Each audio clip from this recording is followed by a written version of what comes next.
नमस्कार दोस्तों। आज हम लोग चालू करने वाले हैं हमारे 8th स्टैंडर्ड के संस्कृत के सेकेंड सेमेस्टर के सिलेबस के लिए। सबसे पहले तो हम लोग पेपर पैटर्न को देखेंगे क्योंकि एटलीस्ट हमें पता होना चाहिए कि क्या क्या एग्जाम में पूछा जाता है, सो दैट उसके अकॉर्डिंग हम लोग पढ़ाई कर सकते हैं। तो फर्स्ट ऑफ ऑल, सबसे पहले क्वेश्चंस तो आपको दिखाई दे रहे होंगे कि चित्रपद कोश में से पूछे जाते हैं, जो कि बहुत ज्यादा इम्पोर्टेंट और इजी भी है, और आई गेस आपको पता भी है क्योंकि इनिशियल से हम लोग इसको पढ़ते आ रहे हैं। तो ये तो बहुत ज्यादा डिफिकल्ट नहीं है। यहाँ पे आपको सिर्फ पांच में से किसी भी चार चित्रों को पहचानना होता है और उनका आंसर लिखना होता है। ये हमारे लिए 2 मार्क्स के लिए है, यानी कि हाफ मार्क फॉर ईच चित्र। उसके बाद नेक्स्ट आपको यहाँ पे ना क ख ग घ के बाद क्या आएगा, ये पूरी सीरीज कंप्लीट करनी होती है। फिर च औष्टव्य है कि तालव्य है, इसको फाइंड आउट करना है, या फिर वर्ण विग्रह करना है। ये सारे बेसिक बेसिक बहुत इजी इजी क्वेश्चन है, एक एक मार्क के क्वेश्चन। इसकी भी रिविजन हम लोग कर लेंगे, डोंट वरी। उसके बाद है संख्या। तो जैसे कि आपको 8 स्टैंडर्ड के लिए 50 तक की संख्या करनी है, 1 से 50 तक की। तो यहाँ पे आपको 1 से 50 तक की संख्या लिखनी है, संख्या अक्षरों को लिखना है और अंकों को भी लिखना, अंकों में भी लिखना है। फिर नेक्स्ट आता है समय। समय भी आपको बहुत बेसिक है। 15 मिनट हो गए तो क्या लिखेंगे, आधा घंटा होगा तो क्या लिखेंगे, 45 मिनट्स रहेगा तो क्या लिखेंगे। इतना ही समय है, वो भी मैं आपको करवाऊंगी, सो डोंट वरी। बहुत इजी इजी क्वेश्चंस आते हैं और यहाँ पे आपको कोई भी दो सॉल्व करने होते हैं तीन में से। फिर आता है क्वेश्चन नंबर सेकेंड में से जहाँ पे आपको समानार्थक शब्द लिखने होते हैं। डोंट वरी, आपको रट्टा रट्टा नहीं मारना है क्योंकि यहाँ पे आपके पास मंजूषा दी जाती है, आपको बस चूज करके लिखना होता है। तो यहाँ पे अगेन एनी फोर करना है 5 में से। तो सबसे पहले तो आपको यहाँ पे दिखाई दे रहा है कि शोभते के लिए क्या रहेगा, पुष्पम के लिए क्या रहेगा। तो बहुत इजी इजी शब्द है। पुष्पम यानी कि फूल, फूल के लिए क्या हो सकता है, कुसुमम। तो आपको यहाँ पे कोई रट्टा रट्टा नहीं मारना है, मैं आपसे बहुत सारे क्वेश्चन सॉल्व करवा लूंगी ताकि आपका ये भी क्लियर आउट हो जाए।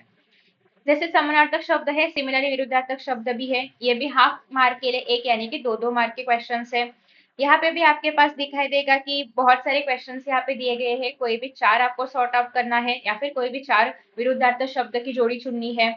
अभी देखो यहाँ पे ना आपको दिखाई दे रहा है कि क्षय है, तो उसका अपोजिट क्या आएगा, अक्षय आएगा। थोड़ा बहुत लॉजिकली भी आप लोग सोचोगे तो भी आपको आंसर मिल जाएगा आसानी से। फिर है मेलनम कुरु। तो यहाँ पे आपके पास विशेषण विशेष्य की जोड़ी है, आपको उसका मेलन करना है।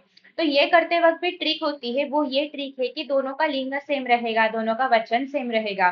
फॉर एग्जाम्पल आप यहाँ पे देख सकते हो कि अ, देखो सबसे पहले बात तो मेलनम करते वक्त क्या देखना है कि दोनों का वचन सेम होना चाहिए। अगर ये बहुवचन में है तो ये भी बहुवचन में ही रहेगा।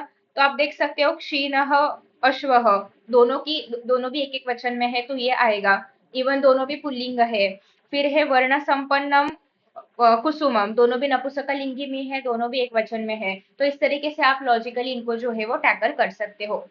फिर श्लोक पूर्ण करने के लिए है, चार दिए हैं आपको, कोई भी दो सॉल्व करना है 4 मार्क्स के लिए, यानी कि हर एक के लिए दो दो मार्क्स। तो श्लोक तो आपको बाय हार्ट करने पड़ेंगे। फिर एक वाक्य में उत्तर लिखना है इन सब चीजों के लिए, जो कि सिंपल क्वेश्चंस है। फिर आपको एक गद्यांश दिया जा चुका है, उसको आपको क्या करना है, अपने माध्यम भाषा में सरल लिखना है। इंग्लिश मीडियम के रहोगे तो इंग्लिश में सेमी, या फिर मराठी मीडियम के रहोगे तो आपको इसको मराठी में लिखना है। फिर देखो पद्यांश दिए जा चुके हैं, दोनों में से किसी एक को आपको आपकी भाषा में लिखना है, मराठी या फिर इंग्लिश में, डिपेंड्स ऑन आपका मीडियम कौन सा है। और ये भी मैं आपसे करवाऊंगी, तो डोंट वरी, इसके सबके आंसर्स आपको प्रोवाइड कर दिए जाएंगे। फिर है माध्यम भाषा उत्तरम लिखत, तीन में से कोई भी आपको इसमें से दो सॉल्व करने हैं, 4 मार्कों के लिए है, यानी कि हर एक क्वेश्चन जो है 2 मार्क्स के लिए है। तो जब भी आप लोग आंसर्स लिखोगे 2 मार्क्स के हिसाब से लिखना है, मतलब मिनिमम आपको 5 to 6 लाइन्स का आंसर तो लिखना ही है। और डोंट वरी, अपने ही लैंग्वेज में लिखना है, संस्कृत में नहीं लिखना है, तो आप आसानी से इसको टैकल कर सकते हो। उसके बाद देखो पृथक्करणम करना है, यहाँ पे आपको कुछ शब्द दिए गए हैं और उनको आपको कॉलम्स में लिखना है कि नाम कौन से है, सर्वनाम कौन से है, क्रियापद कौन सा है, या विशेषण कौन से है। तो उसके हिसाब से आपको ये सब लिखना है या फिर क्लासीफाई करना है। और ये भी बहुत ईजी होता है, बहुत ज्यादा डिफिकल्ट नाम क्रियापद आपको नहीं दिए जाएंगे। देखो देख के पता चल रहा है कि चलती क्या रहेगा, क्रियापद रहेगा, या फिर पवन देव का क्या रहेगा, नाम रहेगा। So it is too simple, बहुत ज्यादा डिफिकल्ट बिल्कुल नहीं है। उसके बाद देखो अधोदत्तेषु केवलम त्रयाणाम प्रश्नानाम उत्तराणि लिखा। तो आपके पास यहाँ पे चार क्वेश्चन है, चार में से कोई भी तीन क्वेश्चंस के आपको आंसर्स लिखने हैं।